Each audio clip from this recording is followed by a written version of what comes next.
واسع الفضل والجود والامتنان أشهد أن لا إله إلا الله وحده لا شريك له وأشهد أن محمدا عبده ورسوله وصفيه وخليله وأمينه على وحيه وبلغ الرسالة وأدى الأمانة ونصح الأمة وجاهد في الله حق جهاده حتى أتاه اليقين فصلوات الله وسلامه عليه وعلى آله وأصحابه ومن تبعهم بإحسان إلى يوم الدين.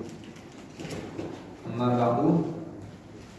Bapak-bapak, Bapak Ibu sekalian yang dirahmati Allah Subhanahu wa taala.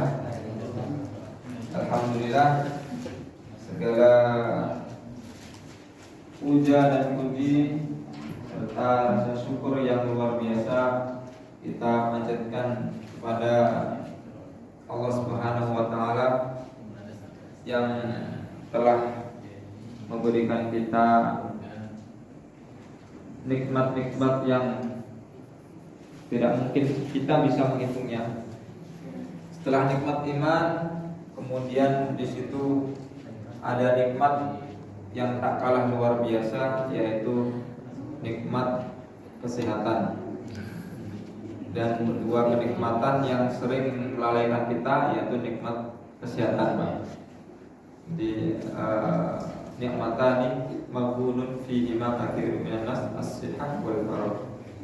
Kata Nabi, dua kenikmatan yang sering melalaikan kita, sering melalaikan dari tujuan utama kita di dunia, yaitu untuk beribadah dan mengumpulkan bekal kebaikan yang akan kita bawa nanti di akhirat, ya, yaitu as-sihah, kesehatan. Ya. Orang kalau ingat akhirat, biasanya lebih ingatnya ketika sakit. Kalau di sakit lebih ingat. Ya Allah, selain insya Allah saya akan sholat berjamaah, saya akan ngaji, luar biasa. Ya. Dan di benak kita pasti ada pikiran-pikiran yang was-was, kemudian bahkan ingat dengan kematian, itu bagus, ya. Tapi juga harus semangatnya juga diimbangi ketika kita dalam kondisi sehat. Dan alhamdulillah kita semuanya dalam kondisi sehat, alhamdulillah. Dan insyaallah pada pagi hari ini kita akan sama-sama belajar dalam rangka thalabul ilmi. Thalabul ilmi fardhatun 'ala kulli muslim. Ya. Menuntut ilmu wajib, ya, bagi setiap muslim. Artinya Islam melarang kita untuk jahil. Islam melarang kita untuk bodoh, ya.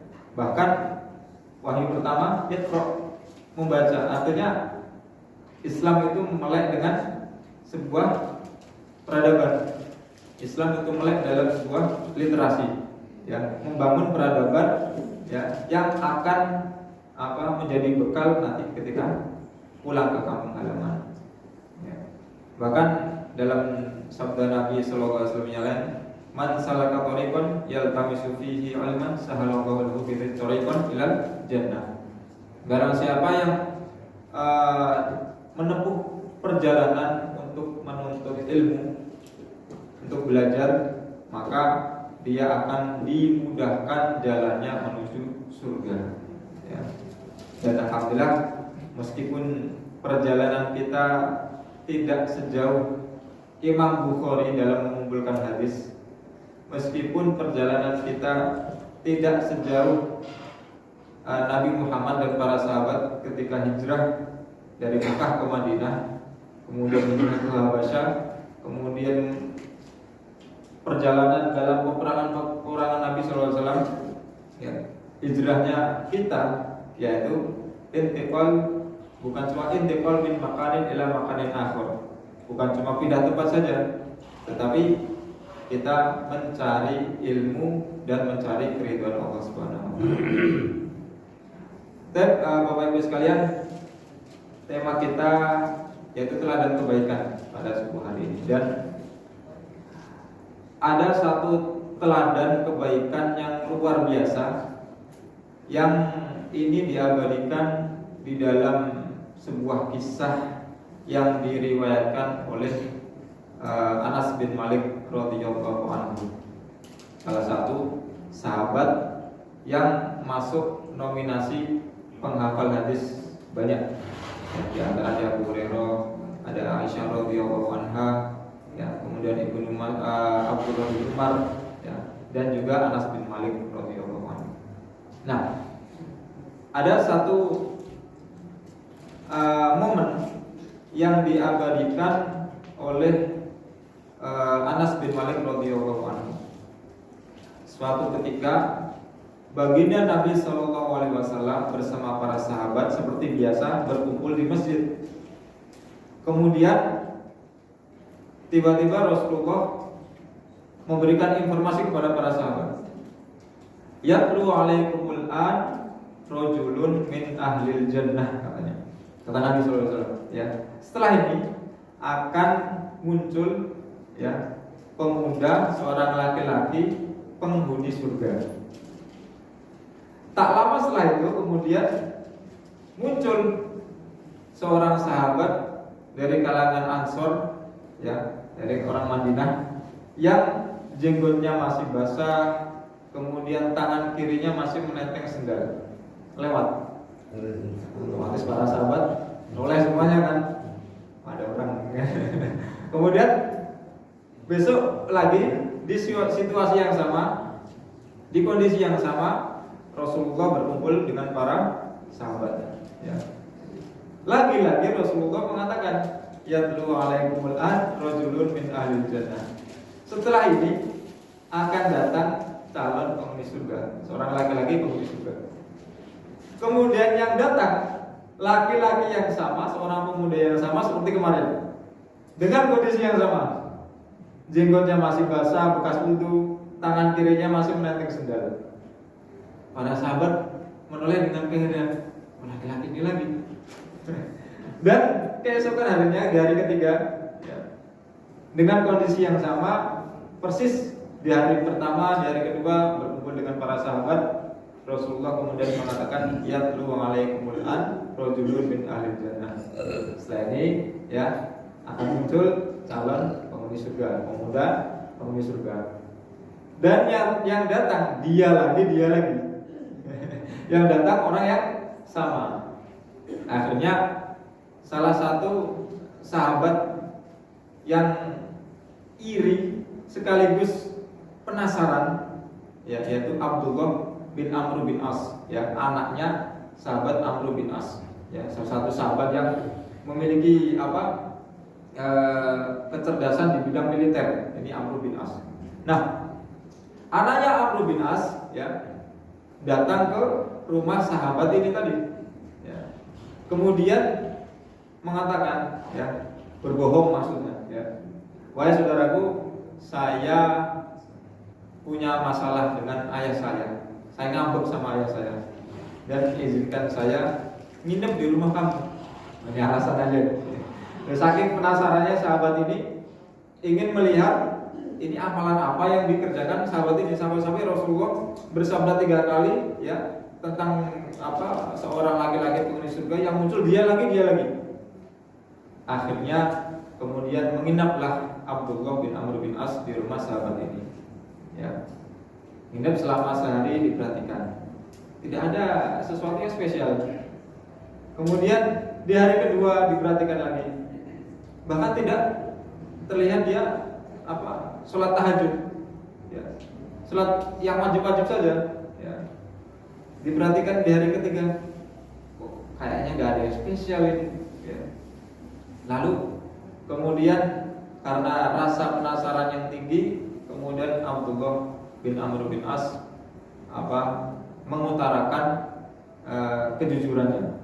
Wahai saudaraku, sebenarnya, ya, saya ingin nginep di rumah Anda, ya, bukan karena saya ngambek sama ayah saya, ya, tapi, ya, saya penasaran amalan apa yang Anda kerjakan sampai-sampai, ya, kemarin itu selama 3 hari berturut-turut Rasulullah mengatakan yatlu alaikumul an rajulun min ahlil jannah, yang muncul Anda terus.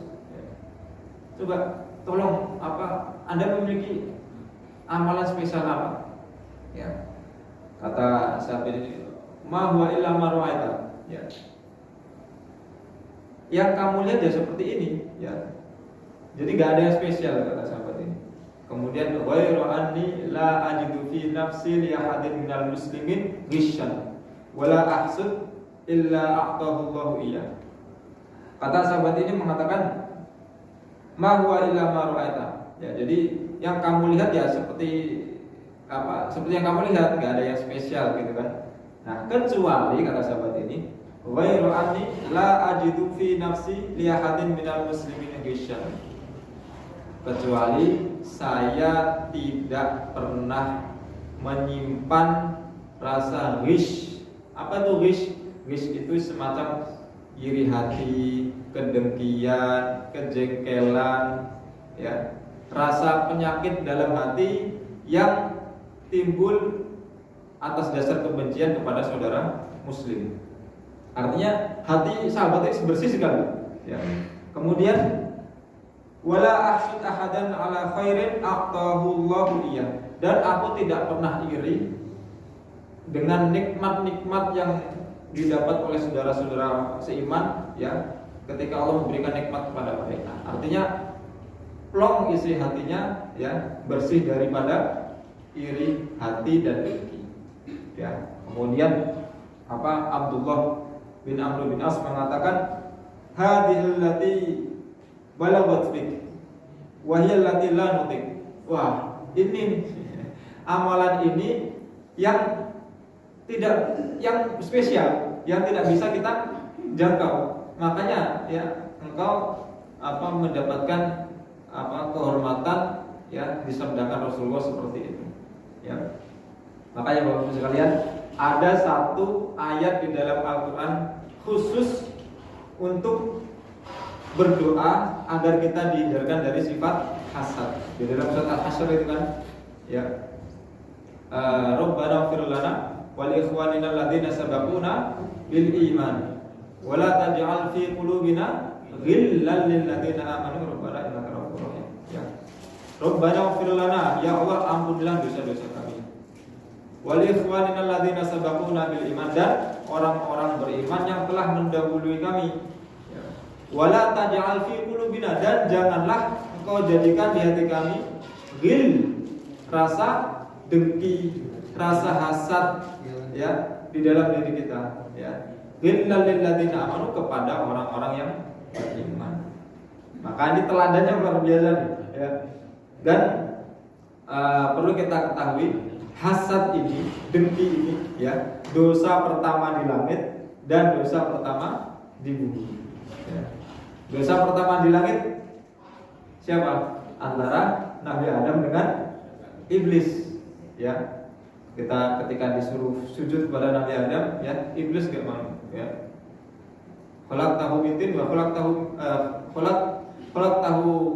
min nar wa khalaqtahu min tin. Aku diciptakan dari api, sedangkan dia dari tanah. Disuruh sujud, gak mau saya. Ya. Nah, itu ada rasa kedengkian. Kemudian dosa pertama di bumi, ya, anaknya Nabi Adam alaihissalam, ya, Qabil dan Habil, yang membunuh saudaranya karena hasad juga, ya. Makanya kata Nabi SAW, iyyakum wal hasad, fa innal hasad ya'kulul hasanat. Ya. Hati-hati kamu dengan dengki, hasad, ya. Fa innal hasad ya'kulul hasanat. Karena sesungguhnya dengki, ya, bisa memakan kebaikan-kebaikan. Kama ta'kulun narul hatab, seperti api memakan kayu bakar. Dan kalau kita perhatikan di sini, iyyakum wal hasad, fa innal hasad. Hasad di sini bentuknya singular atau tunggal. Kemudian ya'kulul hasanat, memakan kebaikan-kebaikan. Kebaikan-kebaikan ini plural, jamak. Ya, artinya banyak kebaikan bisa jadi hilang karena kita menyimpan rasa hasad. Ya.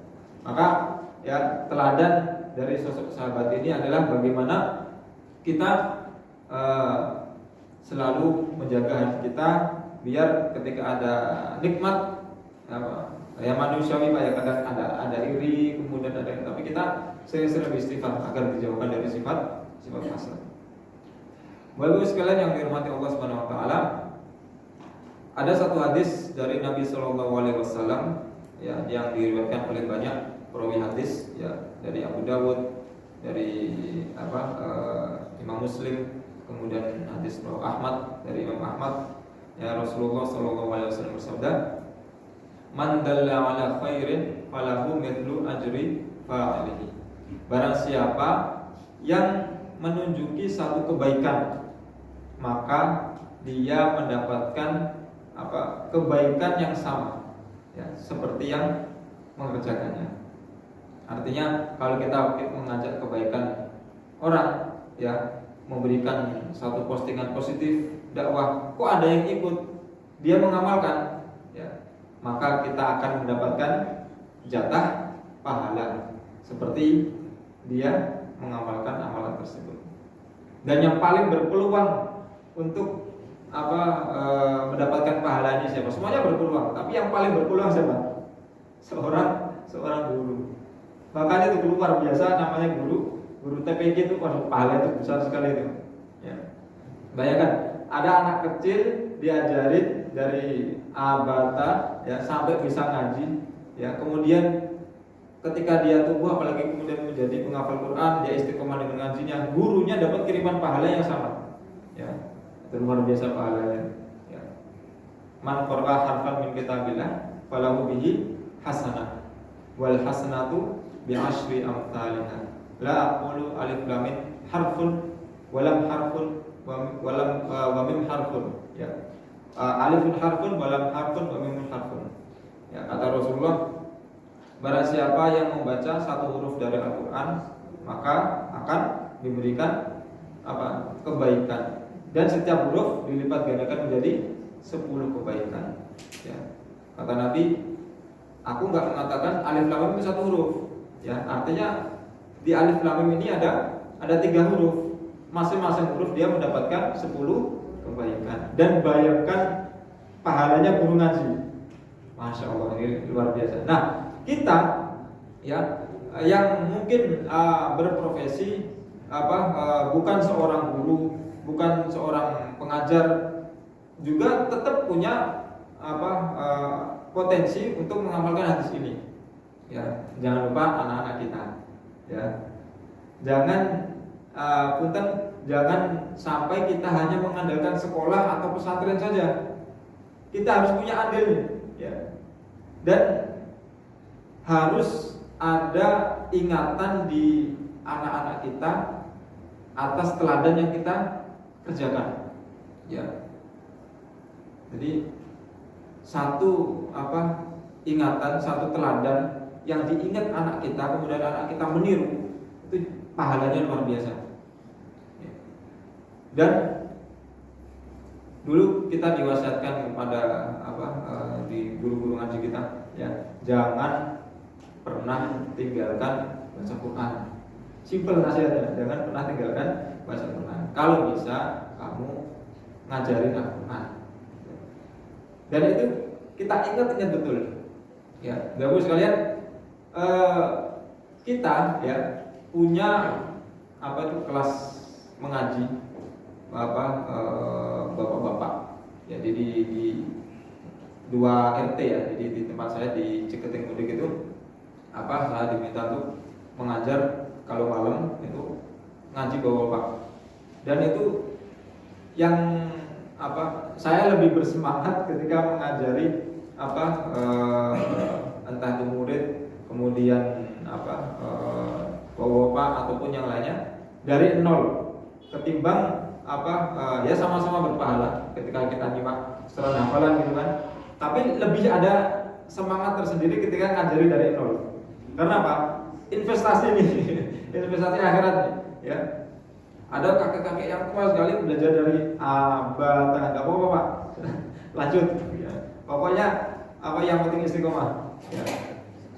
Dan itu yang menjadi bekal kita. Ya, mudah-mudahan itu menjadi amal soleh kita. Ya, sama seperti ketika kita di rumah, ya, pesan kepada anak-anak kita, ya, kita ajak ke masjid untuk sholat berjamaah, kemudian kita pesan, ya, jangan tinggalkan sholat berjamaah, jangan tinggalkan sholat, ya. Ketika nanti kita sudah meninggal, kita sudah tidak ada, ya kan, mudah-mudahan teladan yang kita berikan menjadi amal jariah kita, ya.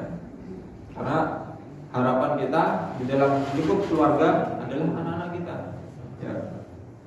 Idza matal insan inqata'a anhu amaluhu illa min thalathin. Jika manusia itu meninggal, maka terputuslah amalnya kecuali 3 perkara, ya. Illa min shadaqatin jariyatin, ya. Kemudian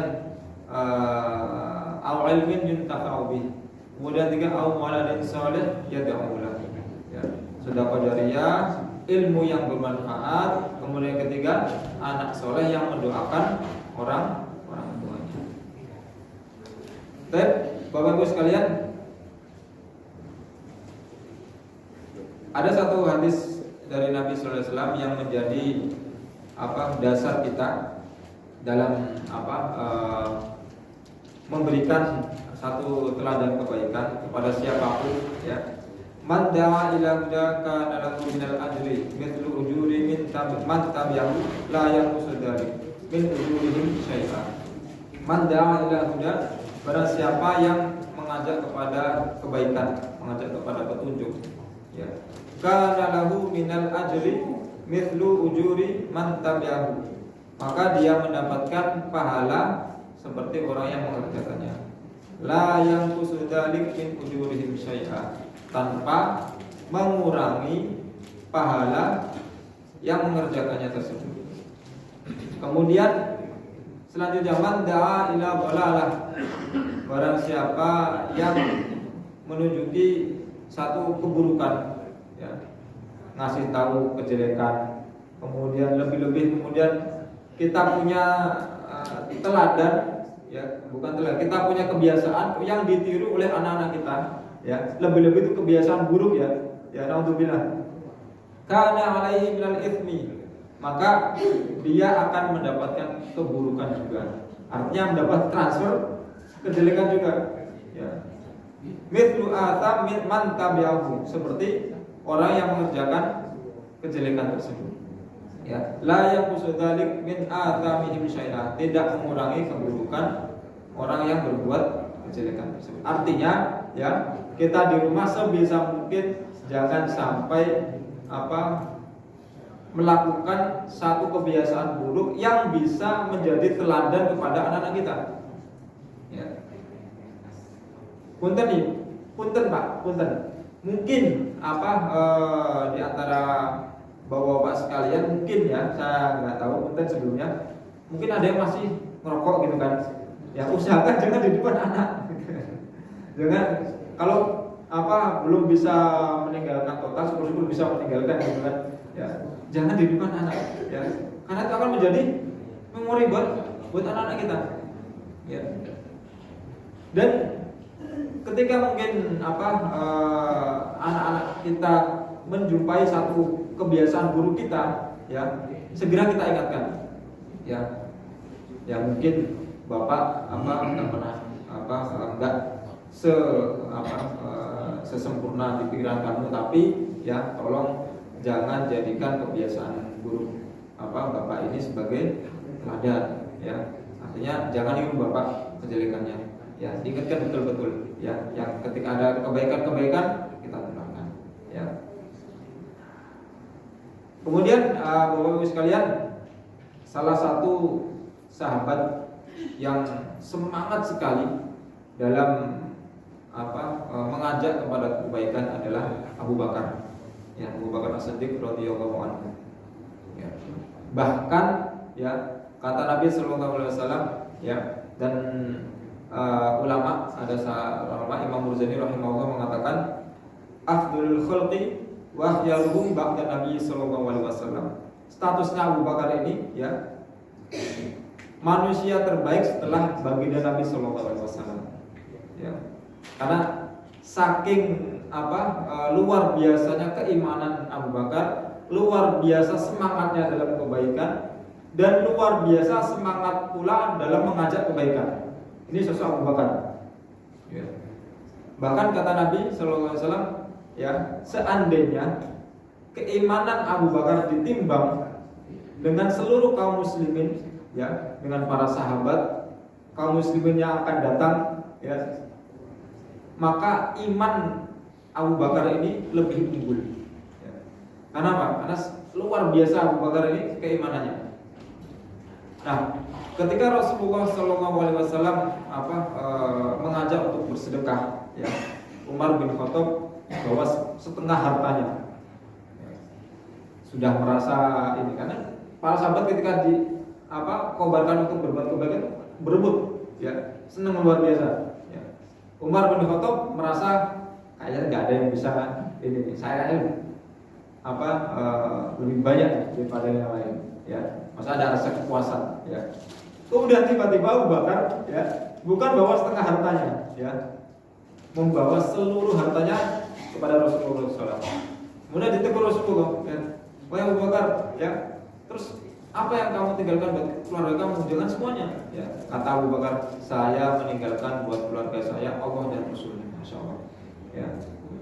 Artinya sosok sahabat Abu Bakar As-Siddiq ini, ya, ketika ada seruan kebaikan itu semangat luar biasa.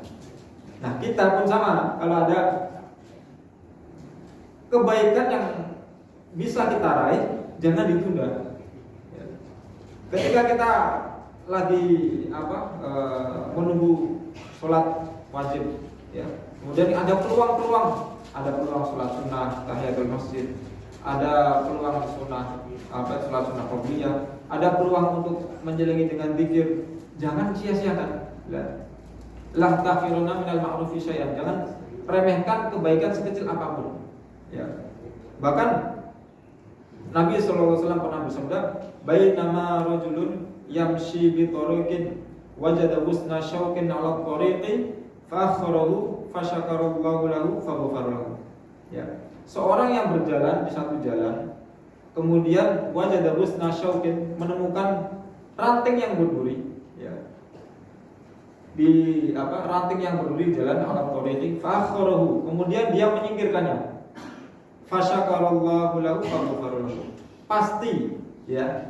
Ini janji Allah, pasti Allah akan membalasnya, ya. Kemudian Allah akan mengampuninya. Bayangkan, cuma ranting yang berduri yang mengganggu jalan. Apalagi kebaikan-kebaikan yang lebih besar daripada ini, ya. Nah, kalau di medsos kan kita tahu ada anak muda yang berkumpul satu komunitas, kemudian bersih-bersih sungai, kemudian bersih-bersih lingkungan, pahalanya luar biasa, ya.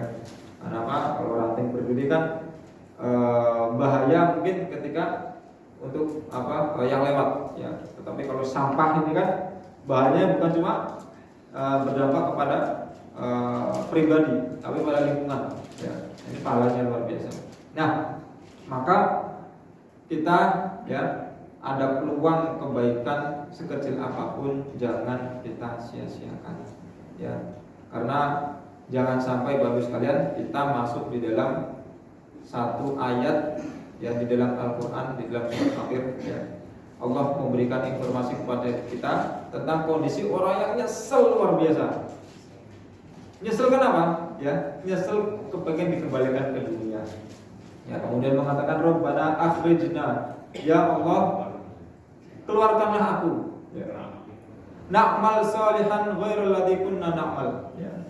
Agar aku bisa beramal soleh, ya. Keinginan manusia sudah meninggal, ya, lebih-lebih kemudian timbangan kebaikannya masih kurang, ya, ingin kembali ke dunia, bukan untuk berkumpul dengan keluarga, bukan untuk kembali menikmati dunia, bukan, ya, bukan untuk saya pengen beli mobil terbaru, kemudian pengen investasi banyak tanah, ya, saya pengen menjadi orang sukses dari sini, bukan, ya. Keinginan orang yang sudah meninggal ingin dihidupkan lagi hanya ingin sekali bisa beramal soleh. ingin rasanya bisa kembali baca Quran walaupun cuma beberapa ayat saja, ya. Ingin sekali sujud sholat, ingin sekali kemudian berbuat kebaikan-kebaikan yang lain, ya. Nah, jadi mumpung ya ini nasihat buat saya pribadi dan juga pada bapak ibu sekalian, mumpung kita masih diberi umur, ya. Karena kita tidak tahu, ya. Jadi kapan kita akan dipanggil menghadap Allah Subhanahu wa taala, dan kebaikan, ya, yang kita lakukan, ya, juga teladan yang kita berikan kepada anak-anak kita, kepada teman-teman kita, ya, di tempat kerja dan sebagainya, ya, harus kita usahakan, ya, harus melekat, ya, di benak anak-anak kita, kemudian teman-teman kita, saudara-saudara kita, bahwa kita pernah mengajak satu kebaikan kepada mereka, ya, ya, sampai, ya, di benak mereka, ya, kita orangnya yang amburadul, ya. Jadi image kita, ya, di mereka orangnya seperti ini, ya kan, orangnya susah, ya, kemudian maksudnya susah dalam artian diajak kebaikan susah, kemudian tidak nggak enak gitu orangnya, dan jangan sampai seperti itu, ya. Baik, Bapak Ibu sekalian, rahimakumullah, Allah Subhanahu wa taala berfirman di dalam surat Al-Mu'minun, "Fama thaqulat mawazinuhu faulaika humul muflihun." Barang siapa yang berat timbangan kebaikannya, faulaika humul muflihun, maka dia mendapatkan keberuntungan, ya. Wa man khaffat mawazinuhu faulaika alladziina khasiru anfusihim. Dan barang siapa yang ringan timbangan kebaikannya, ya, artinya kita sedikit mengumpulkan kebaikan, maka mereka itulah ulaika alladziina khasiru anfusahum, mereka yang merugikan diri mereka sendiri, ya. Artinya kebaikan dan keburukan ini bukan menjadi takdir yang mutlak, ya. Artinya ini takdir pilihan, ya. Surga dan neraka ini takdir pilihan kita, ya. Jadi kita mengusahakan diri kita nih mau kemana, itu ada di tangan kita, ya. Kalau seperti kita dilahirkan seperti jadi laki-laki, jadi perempuan, kita tidak bisa memilih, ya. Tetapi ketika kita hidup ada takdir-takdir di mana kita yang harus mengusahakannya, ya. Salah satunya adalah tentang kebaikan dan keburukan, ya. Baik, Bapak Ibu sekalian, di dalam suatu ayat, ya, ini menjadi warning kita ketika kita ingin melakukan satu amalan, ya. Ma yalfidu min qaulin illa ladaihi raqibun atid, ya. Tidak ada suatu ucapan yang diucapkan melainkan di sisinya ada malaikat yang mencatat, ya. Usahakan setiap perbuatan kita harus, ya, terrekod baik di dalam catatan malaikat, ya. Setiap apa yang kita kerjakan di situ tidak pernah lepas dari catatan malaikat, ya. Apalagi kita ngajak kebaikan, ya.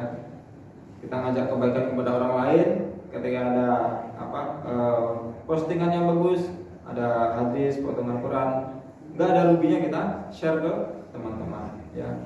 Mungkin dari 100 teman kita bisa jadi mungkin cuma 1, tapi tidak masalah, ya. 1 yang mengamalkan, ya, tapi tidak masalah. Yang penting kita sudah berusaha, ya. Dan Bapak Ibu sekalian, di pertemuan yang subuh ini kita cukupkan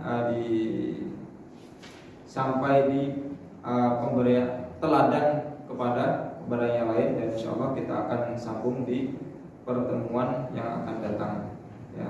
Dan mudah-mudahan jika ada kesempatan kita akan sambung di beberapa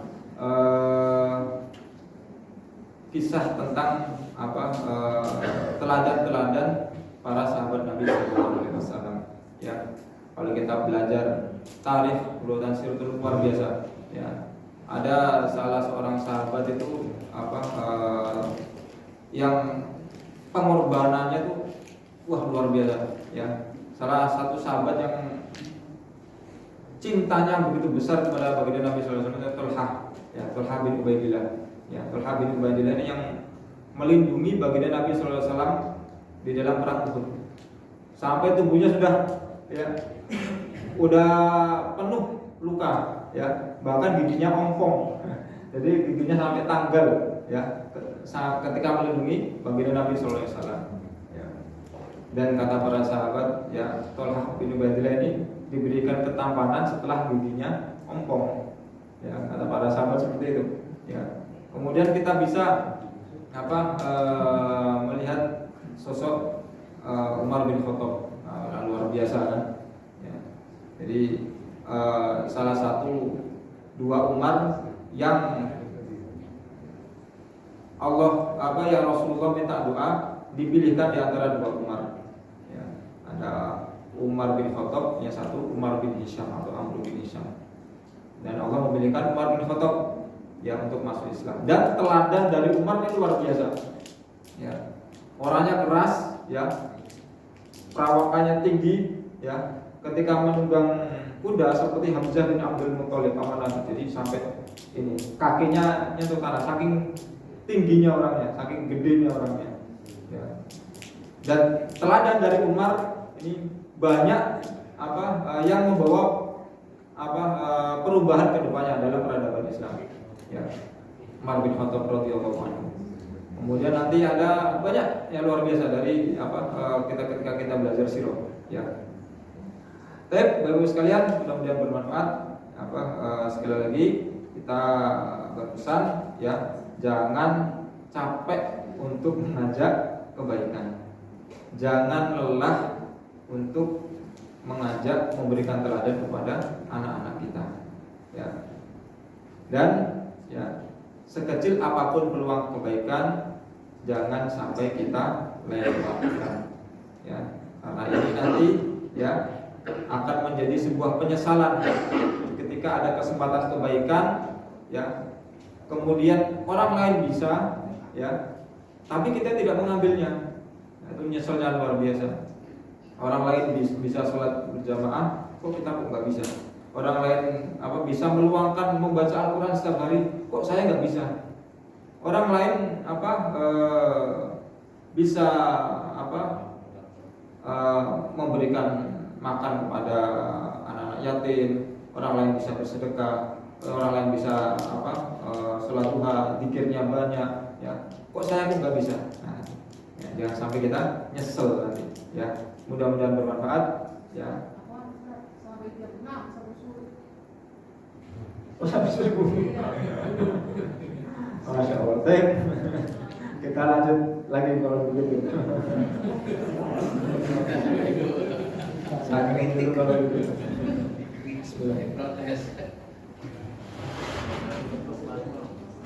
Baik, kalau begitu saya tambahkan sedikit materi, Bu, ya.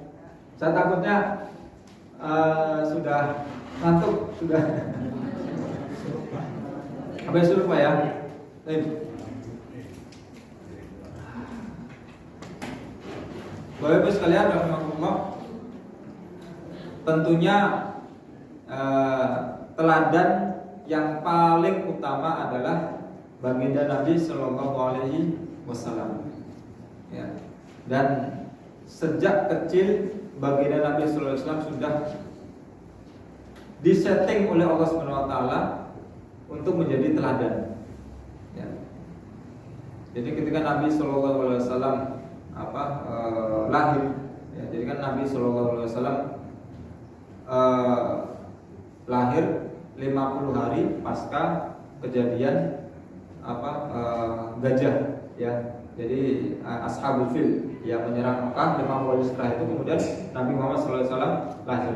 Nah, ketika Nabi SAW lahir, ya, di situ nampak tanda-tanda kenabian, kemudian melewati masa kecil, ya, masa remaja, dan ternyata di situ Nabi SAW sudah memberikan teladan bagi kita yang luar biasa.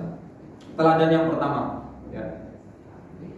Nabi SAW sebelum diutus menjadi nabi di usia remaja, ya, pernah suatu ketika beliau ketika mengembala kambing, di situ nampak dari kejauhan terdengar satu acara atau pesta pernikahan. Dan Nabi SAW tidak pernah menghadiri acara-acara seperti itu. Ya. Kemudian teman yang ikut mengembala ini mengajak Nabi SAW, wahai Muhammad, ya, yuk kita menyaksikan ada acara pernikahan. Oh, banyak isinya, ada seperti ini, meriah, ya. Ada apa itu? Ya semacam seperti Indonesia pada umumnya lah. Kan biasanya ada apa? Biduan, ada musik-musiknya, kemudian apa? Dangdut, ada macam-macam. Nah, zaman dulu pun sudah ada, cuma apa? Versi orang-orang jahiliyah dulu. Ya. Dan ketika ingin diajak, Nabi SAW kemudian ngantuk. Ya. Akhirnya kemudian Nabi SAW tertidur. Ya. Keesokan harinya, ya, diajak lagi oleh temannya. Ya. Kemudian Nabi SAW mengantuk dan tidur lagi sampai 3 hari.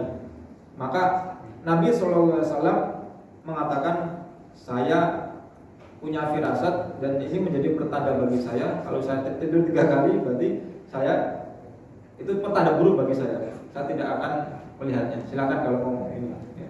Artinya Allah menjaga Nabi SAW dari hal-hal seperti itu. Dan teladan baginda Nabi SAW ini adalah mengajarkan kepada kita untuk menjaga diri kita. Jangan dekat-dekat ketika ada satu keburukan. Ya. Kalau kita tidak bisa mengubahnya, jangan dekat. Ya. Dulu ketika kita masih kita belajar di Pare ya. Jadi di asrama kita, ya.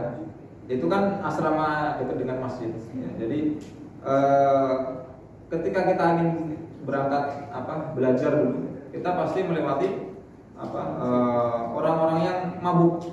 Jadi orang-orang yang ini orang-orang nakal, ya. Jadi kalau kita lewat ke situ, pasti kita dijahilin, entah itu dilemparin dengan batu, entah itu sering sekali. Ya. Ada teman kita yang berani kan ya. Jadi ketika dilempar batu dia lempar balik. Akhirnya ramai di situ. Dan ya seperti itu. Ya usahakan kalau ada keburukan kita menghindar. Ya. Kemudian Nabi SAW pernah tergabung dalam komunitas Hilful Fudul. Ya. Apa itu Hilful Fudul? Hilful Fudul ini, hilf itu artinya sumpah, ya. Jadi di zaman dulu di kota Mekah, ya, ada beberapa orang yang berbuat dolim kepada orang di luar Mekah. Jadi orang yang melakukan tawaf di sekitar Ka'bah, ya, kemudian ingin juga berdagang, ya, membeli produk, ya, kepada beberapa masyarakat Mekah dan juga menjual produknya, ya. Ada kedoliman di situ. Jadi barangnya diambil, orang Mekah ini nggak mau bayar. Nah, akhirnya beberapa pemuda bersumpah di depan Ka'bah untuk memerangi kedoliman, ya. Kemudian di antara pemuda yang ikut komunitas ini adalah baginda Nabi SAW. Ya. Artinya Nabi SAW ketika tumbuh di usia remaja, beliau sudah menjadi teladan kebaikan, ya, di usia muda. Maka anak-anak kita ketika tumbuh jangan sampai, ya, mereka punya teladan-teladan yang jelek, apalagi teladan-teladan yang fiktif, ya. Ini heran saya, idola yang fiktif seperti kayak Spiderman, kemudian kemudian sampai bikin komunitas sendiri, ya Allah, ya. Jadi kita kenalkan teladan-teladan para sahabat Nabi, ya, di usia muda. Akhirnya ketika mereka sering dicekoki, disuguhi dengan teladan-teladan yang bagus, mereka pun akan termindset di pikiran mereka untuk, oh, saya ingin jadi sosok seperti ini. Dan sosok itu ya perlu kita imbangi dengan teladan diri kita. Ya. Makanya di dalam sebuah hadis Nabi ya, sab'atun yudhilluhumullah yauma la dhilla illa dhilluh. Ada 7 golongan yang nanti mendapatkan syafaat di akhirat ya, di saat tidak ada pertolongan atau syafaat dari Allah Subhanahu wa taala ya. Nah, salah satu dari 7 golongan ini adalah syabun nas'a fi ibadati rabbih ya. Pemuda, orang yang tumbuh di usia remaja menjadi pemuda, tapi dia tumbuh dalam kebaikan ya. Jadi ibadahnya dijaga, mau belajar Quran, mau menghafal Quran ya. Jadi ini yang perlu kita teladankan kepada anak-anak kita ya. Dan seperti ini alhamdulillah di sisi lain anak-anak kita sudah enggak karuan moral dan etikanya kan. Tapi di sisi lain alhamdulillah banyak sekarang di medsos kajian-kajian yang mengajak kebaikan, mereka dekat dengan kajian ya. Dan ketika kita masih kuliah di Semarang dulu ya, rata-rata yang memenuhi kajian di masjid itu rata-rata mahasiswa ya. Jadi mereka tumbuh ya menuntut ilmu, belajar di kuliah, tapi juga punya giroh yang tinggi dengan belajar Islam. Karena apa? Karena mereka punya teladan ya, dan teladan kebaikan yang terus mereka dengar akan menjadi motivasi buat mereka ya. Dulu pernah kita belajar di salah satu masjid, di Masjid Karyadi Semarang. Itu rumah sakit Karyadi, di ada masjidnya. Nah, di situ kebanyakan 80% itu mahasiswa yang hadir jauh-jauh dari Undip, dari UNES, dan itu banyak sekali ya. Kemudian kajian di Masjid Undip sendiri itu juga mahasiswa, anak-anak muda ya.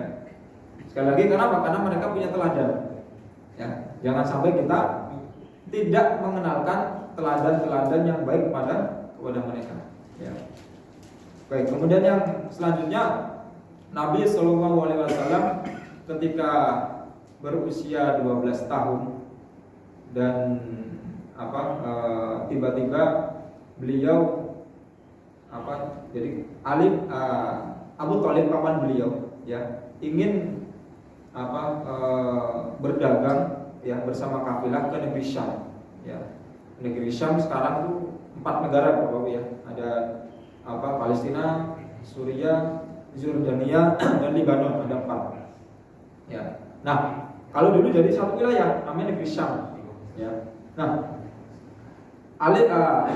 Abu Thalib paman baginda Nabi SAW ya ingin bersama kafilah ya berdagang ke Syam. Dan tiba-tiba Nabi Muhammad SAW ketika itu masih 12 tahun gelindot pengen ikut ya. Dan tidak biasanya Nabi SAW bersikap seperti ini ya. Dan akhirnya diputuskan yaudah ya Muhammad ikut gitu kan, karena Nabi SAW ketika itu diasuh oleh paman beliau ya. Nah, ketika melewati satu tempat ya, di situ di perbatasan Syam, di situ ada masjid, kuil ya. Di situ ada kuil yang di situ dihuni oleh pendeta-pendeta, namanya pendeta Bahiro. Di dalam buku tarikh yang ini Buhairo ya. Nah, di situ pendeta ini sudah mengawasi setiap kafilah yang dagang ya. Jadi kafilah-kafilah dagang yang lewat ke arah Syam dia amati betul. Karena apa? Pendeta ini sudah mengetahui bahwasanya ya akan ada nabi terakhir ya menurut kitab yang diyakini mereka. Ya, ini kan belum ada risalah kenabian. Jadi ada orang yang berpegang dengan agama Nasrani, ada yang masih berpegang dengan agama Nabi Ibrahim. Ya, jadi per wilayah memiliki kepercayaan masing-masing berdasarkan nabi-nabi terdahulu. Nah, pendeta ini kemudian memperhatikan ada satu kafilah dagang yang memiliki fenomena yang aneh. Ya. Jadi tanda-tanda kenabian. Akhirnya kemudian Abu Thalib dipanggil oleh pendeta Buhairah ini, ya. Wahai saudaraku, ya, Anda dari mana? Dari Mekah, ya. Terus yang bersama Anda di sini, ini anak saya, ya. Apakah betul anak Anda? Iya, ini anak saya. Kemudian pendeta Buhairah ini mengatakan, bukan, ini bukan. Kalau betul saya lihat ciri-cirinya, ya, ini bukan anak Anda, tapi ini adalah ponakan Anda, ya, berdasarkan apa yang saya baca di kitab saya. Dan ya, ponakan Anda ini, ya, akan menjadi nabi terakhir, ya. Mendapatkan informasi seperti itu, Abu Thalib, ya, kemudian mengurungkan untuk berdagang ke Syam. Kenapa? Ada informasi dari pendeta Buhairah, ya, agar dibawa balik ke Mekah, ya. Karena orang Yahudi, ya, kebiasaannya membunuh para nabi. Karena ketika di Syam banyak orang Yahudi, akhirnya diwasiatkan bawa balik ponakanmu ke Mekah. Jadi seperti itu. Nah, Nabi SAW sudah dijaga oleh Allah SWT dari keburukan-keburukan, ya.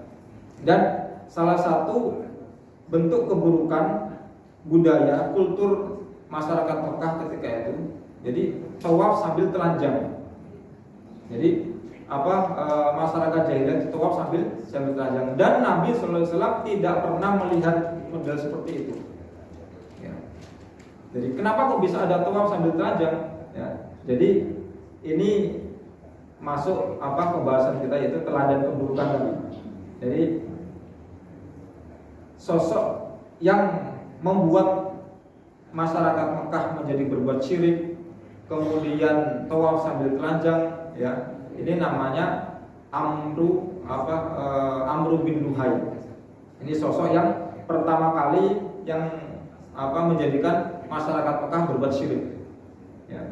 Nah, Amru bin Luhai ini memberikan teladan keburukan yang luar biasa. Bahkan Nabi SAW di dalam satu hadis mengatakan, saya diperlihatkan Amru bin Luhai di dalam neraka, ususnya terburai, disiksa, ya. Kenapa? Karena Amru bin Luhai ini menjadi teladan keburukan sekaligus pelopor kesyirikan di kota Mekah.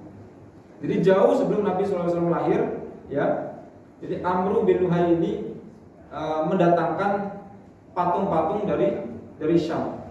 Karena dia melihat ketika di Syam negaranya maju, wilayahnya lebih maju daripada Mekah. Dan Amru bin Luhai berkesimpulan, jangan-jangan ini yang bikin mereka maju, yang mereka menyembah patung dan berhala, ya. Akhirnya mereka membawa patung-patung, membeli banyak patung, dibawa ke Mekah, kemudian ditaruh di sekitar Ka'bah. Bahkan sampai ada 360 sekian patung, saking banyaknya. Dan nanti ketika Fathu Mekah, pembebasan kota Mekah, Nabi Muhammad SAW menghancurkan semua patung itu. Jadi Muhammad disaksikan seluruh masyarakat Mekah yang sudah kalah, sudah tunduk sama Nabi, menyaksikan Nabi SAW menghancurkan patung dengan sebuah tongkat atau tombak, ya. Jadi nggak dipukul, disentuh, gitu, patungnya hancur. Dan itu disaksikan oleh masyarakat Mekah, ya. Sampai patung yang terbesar, yaitu patung Hubal, ya.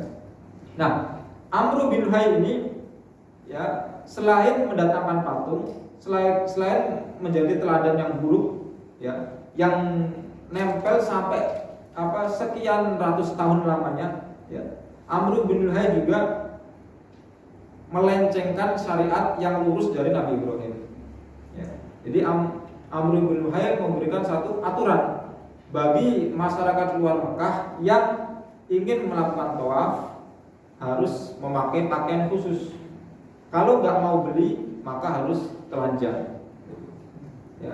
Akhirnya sejak saat itu, ya, menjadi kebiasaan, ya, turun temurun, akhirnya tawaf sambil telanjang. Dan ini bertahan sampai di tahun 8 atau 9 Hijriah, ya. Ketika pembebasan kota Mekah, Nabi SAW sudah melarang, nggak boleh ada tawaf sambil telanjang, ya. Nah, ini teladan keburukan yang luar biasa, ya. Jadi jangan sampai kita bernasib seperti Amru bin Luhai, ya. niatnya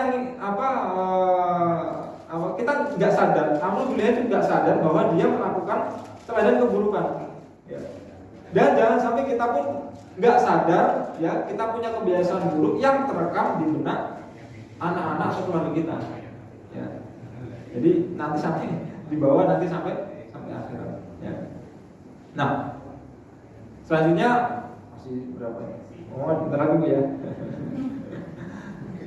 Selanjutnya Nabi Shallallahu Alaihi Wasallam, ya, ketika tumbuh dewasa remaja, Nabi Shallallahu Alaihi Wasallam menjadi teladan dalam akhlak. Ya, seperti mana kita ketahui, Nabi Shallallahu Alaihi Wasallam orangnya jujur luar biasa. Ya, bahkan seantero masyarakat Mekah, ya, tahu, mengakui dan mencintai Nabi Shallallahu Alaihi Wasallam karena kejujurannya. Ya. Ini yang kita patut teladani dan kita ceritakan kepada anak kita. Ya. Jadi kenapa Nabi Sallallahu Alaihi Wasallam tiba-tiba disematkan nama Al-Amin, orang yang jujur, orang yang amanah, ya. Jadi suatu ketika ada orang yang datang dari luar Mekah ingin tawaf, sambil kemudian beli barang-barang di Mekah.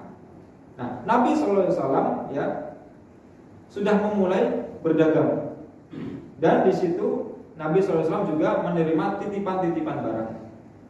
Nah, salah satu orang yang menitipkan barang tadi di luar Mekah tadi menitipkan barang kepada Nabi Muhammad. Ya. Kemudian dia lupa, ya, pulang, ya, sampai beberapa hari dia ingat, saya pernah beli barang, ya, dan saya titipkan kepada seorang pemuda namanya Muhammad. Akhirnya kemudian dia balik lagi ke Mekah dan Nabi Muhammad masih menjaga barangnya. Akhirnya orang yang dari luar Mekah ini, ya, jadi memberikan informasi, ya, lebih-lebih syair zaman dulu. Wow, ya, jadi zaman dulu itu syair ibarat medsos sekarang. Dia masyarakat orang jahiliyah dulu itu, ya, dengan syair itu luar biasa. Mau jelek mau buruk mereka hafal dulu, ya. Seperti kita di medsos ini, ya. Oh, banyak sekali postingan-postingan. Nah, itulah syair, ini ibarat syair zaman dulu. Ya.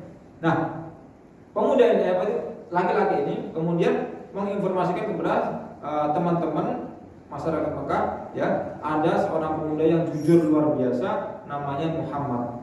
Akhirnya tersebar seantero masyarakat Mekah, ya, nama Nabi Muhammad harum karena sebuah akhlak, ya, yaitu kejujuran. Dan teladan akhlak ini wajib kita ajak tularkan kepada anak-anak kita. Saya dulu ingat dulu teman di Darussunnah, dan semua angkatan, baik itu adik-adik kelas kita, kemudian kakak kelas kita, ingat satu sosok ini, ya. Beliau semoga Allah menjaganya, ya. Beliau namanya Iqbal, ya. Beliau terkenal karena orangnya baik sekali, ya. Jadi ketika ada beliau, kemudian ngobrol dengan beliau, interaksi dengan beliau, pasti orang itu akan tertarik, ya. Orang yang baik, murah senyum, kemudian suka menolong, ya. Jadi pernah suatu ketika kita lagi sakit, ya, kita lagi sakit, kemudian beberapa hari absen untuk ikut kegiatan Quran, gitu kan. Nah, selain sakit kita juga pengen butuh beli sesuatu, gitu kan. Sementara dulu kita, ya, sering nggak punya uang, gitu. Nah, ternyata di bawah bantal saya itu saya buka, kok ada amplop, ya. Kemudian saya buka, ada duitnya, kemudian ada kertas ditulis buat Mas Akbar, buat beli sesuatu. Ternyata dari siapa? Ketika saya ini nggak ada tulisannya dari siapa-siapanya, cuma ketika sudah sekian lama saya baru tahu ternyata dari teman saya, dari Mas Iqbal ini. Itu luar biasa alamnya. Ya, seluruh angkatan kita pasti berkesan sekali, ya. Dan beliau kalau punya sesuatu pasti menawarkan kepada saudaranya, ya. Dan saya baru pertama kali nemu orang seperti ini. Ya. Jadi Mas Iqbal ini ketika punya pakai baju baru atau apa, ada saudaranya yang senang, itu dikasihkan. Ya. Ini luar biasa ini, ya. Dermawan sekali. Ya. Antum bajunya baru ya, alhamdulillah, kemarin dapat rezeki. Antum mau? Langsung besoknya ya dikasihkan. Dan ini nggak sedikit, nggak 1-2 orang yang merasakan. Ya, teman-teman kita merasakan akhlak beliau luar biasa. Ya, tapi sulit ya untuk menjadi pribadi seperti beliau. Ya. Dan kemudian Allah memudahkan beliau ya melanjut studi di Yaman. Ya, beliau mengambil studi di bidang hadis di Yaman. Kemudian beliau balik ke Indonesia dan beliau menjadi mudir di salah satu ma'had di Lampung, Masya Allah. Dan kita terkesan sekali, ya. Dan tidak akan pernah kita lupakan kebaikan beliau, ya. Dan kebaikan beliau yang menjadi teladan bagi saya pribadi. Ya. Nah, ada juga dulu teman yang Allah mudahkan karena keteladanan dalam kesungguhan belajar. Jadi ada teman kita namanya Syarif, ya. Beliau jarang tidur di kamar. Jadi beliau tidurnya selalu di masjid dan di depan mimbar. Ya.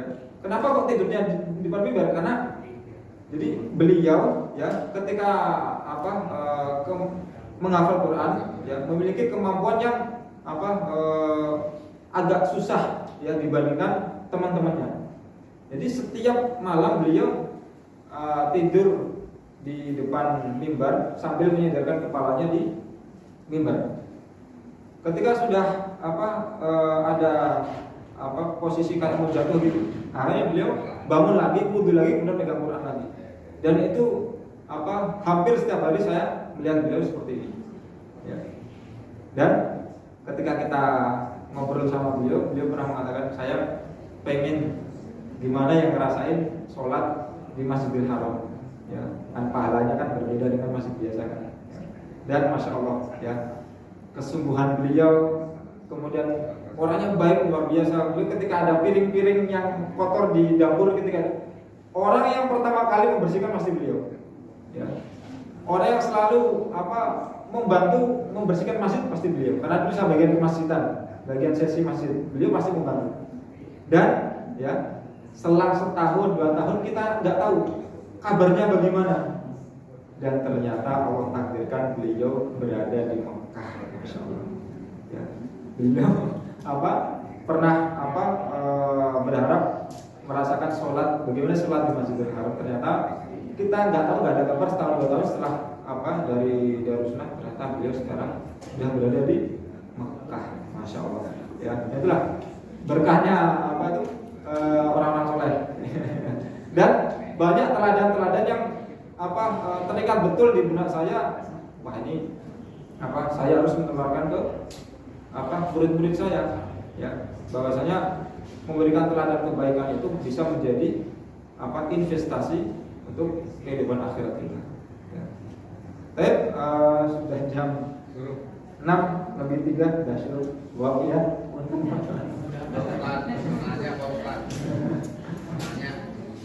Oh, silakan Pak. Assalamualaikum warahmatullahi wabarakatuh. Waalaikumsalam. Terima kasih Ustaz kesempatannya. Tadi Ustaz di awal menjelaskan masalah sifat hasadnya, anak muda yang masuk surga, penghuni surga. Nah, hasad ini kan mungkin tidak hukum mati lah, katakan bahwa hasad selalu nggak boleh. Tentunya kalau hasad yang baik kan tentunya boleh Ustaz. Katakanlah saya iri terhadap ilmunya Pak Ustaz gitu. Atau saya iri terhadap orang yang berbuat amal soleh, ya.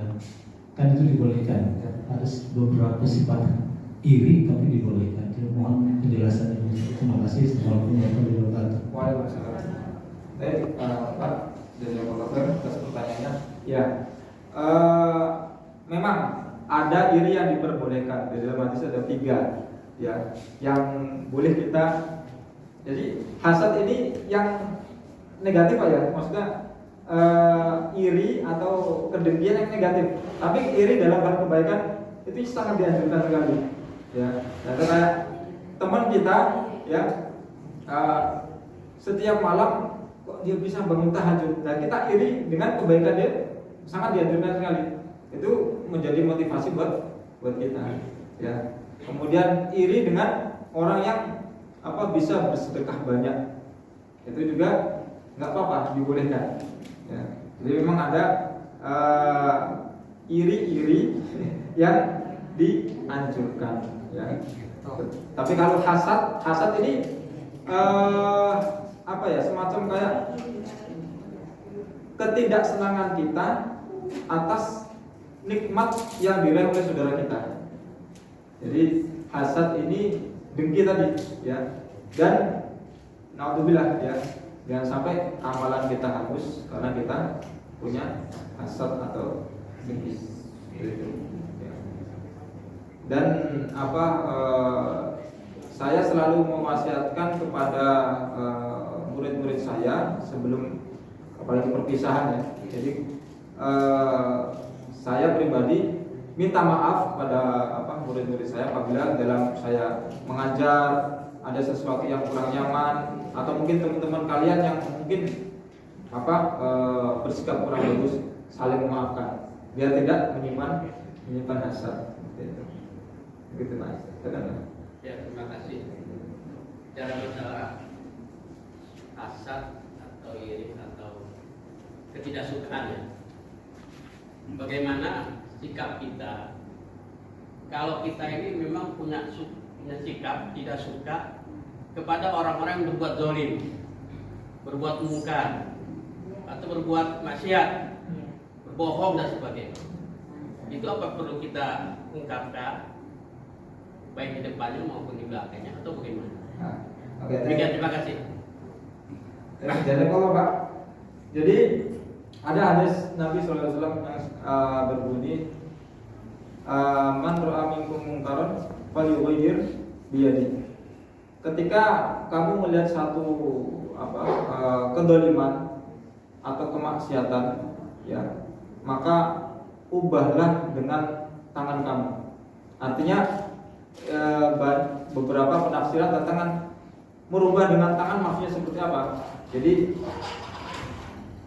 ada kalanya ya sebuah kekuasaan atau legalitas yang kita pegang atau kita menjabat sebagai satu pejabat mungkin itu bisa diartikan sebagai tangan. Artinya kita membuat kebijakan-kebijakan yang mana ketika ada peluang kemaksiatan kita cegah dengan kebijakan-kebijakan kita. Atau ketika kita melihat satu kondisi di mana melihat benar-benar ada kemungkaran, ya, maka di situ kita tegur, ya, di situ. Jadi kalau kita tidak bisa menegur dengan tangan, kemudian dengan lisan nggak bisa, maka kita mengingkarinya dengan hati, membenci kemaksiatannya, bukan orangnya, keburukan apa yang dia lakukan, ya, maka itulah selemah-lemah iman.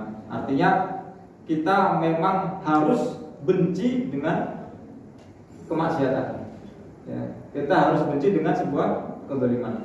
Tapi kita memiliki kapasitas masing-masing untuk melakukan satu perubahan ketika kita melihat sebuah kezaliman seperti itu. Kalau saya pribadi melihat ketika jadi saya pernah lewat saat malam-malam habis ada kegiatan itu kalau nggak salah jam 11 atau jam setengah 12 malam sekali. Dan saat itu saya melihat ada segerombolan anak-anak kayaknya mau tawuran kayaknya bawa beberapa bawa senjata tajam begitu, masih bawa tas, dan saya melihat beberapa masih pakai seragam sekolah, ya. Akhirnya saya tegur di situ, ya.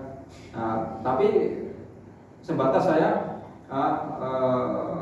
bisa saja, ya. Adapun kayak ketika ditegur nggak bisa, udah saya tinggal begitu saja. Itu Pak. Jadi memang harus kita benci dengan kemaksiatan seperti itu. Yang bermasalahnya kadang-kadang apabila kita mengucapkan itu kita dianggap iri gitu kan. Nah, itu atau juga ada yang mengatakan itu kembali ke banyak orang yang salah paham. yang tidak suka gitu. Ya. Karena, Dan itu yang dirasakan baginda Nabi SAW juga, Pak. ya. Jadi Nabi SAW ketika sebelum mendapatkan risalah kenabian, beliau dicintai oleh masyarakat Mekah. Ya. Ketika mendapatkan wahyu pertama, jadi ketika Nabi SAW di Gua Hira itu, kemudian tiba-tiba ada sosok yang mendekat beliau sampai beliau nggak bisa bernafas, ya. Kemudian ketika dilepas, ya, diminta untuk ketika didekap, kemudian diminta Iqra ya Muhammad, Iqra ya Muhammad. Kemudian ketika dilepas Nabi Muhammad SAW sambil mengatakan ma'ana biqari, saya nggak bisa membaca, ya. Nah, kejadian itu kemudian dilaporkan kepada bukan dilaporkan, curhat kepada istri beliau, Ibunda Khadijah radhiyallahu anha. Nah, akhirnya Khadijah kemudian mengajak baginda Nabi SAW bertemu dengan sepupu beliau, namanya Warqah bin Naufal. Nah, Warqah bin Naufal ini dia orang Nasrani yang berpegang teguh dengan ajaran Nasrani yang masih lurus. Nah, kemudian diberitakan seperti itu, ya, Warqah bin Naufal kemudian kaget dan mengatakan, ya, yang menemui kamu adalah Namusul Akbar. Namusul Akbar itu nama lain daripada malaikat Jibril yang tertera di dalam Kitabiah. Nah, kemudian Warqah bin Naufal mengatakan, sungguh nanti kalau saya masih hidup saya akan membela kamu di saat kamu akan diperangi oleh orang-orang masyarakat Mekah dan kamu akan terusir dari Mekah. Nah, Nabi ketika itu heran, padahal saat itu Nabi SAW begitu dicintai oleh masyarakat Mekah. Ya, jadi kedudukan Nabi ini luar biasa, ya, dicintai masyarakat Mekah karena kejujurannya dan akhlaknya bagus, suka berbuat baik. Nah, nanti Nabi Muhammad SAW akan dijauhkan, bahkan akan dimusuhi. Pas kapan momen Nabi SAW dimusuhi? Ketika Nabi SAW mengajak kepada kebaikan. Artinya jangan berbuat syirik, ya. Ketika itu bertentangan dengan kebiasaan mereka, bertentangan dengan kejahilan mereka, akhirnya, ya, sama seperti, ya, persepsi orang yang mungkin kita ajak kebaikan, kita tegur, ya, tapi kita kan cuma berusaha. Adapun hasilnya mereka itu urusan Allah SWT.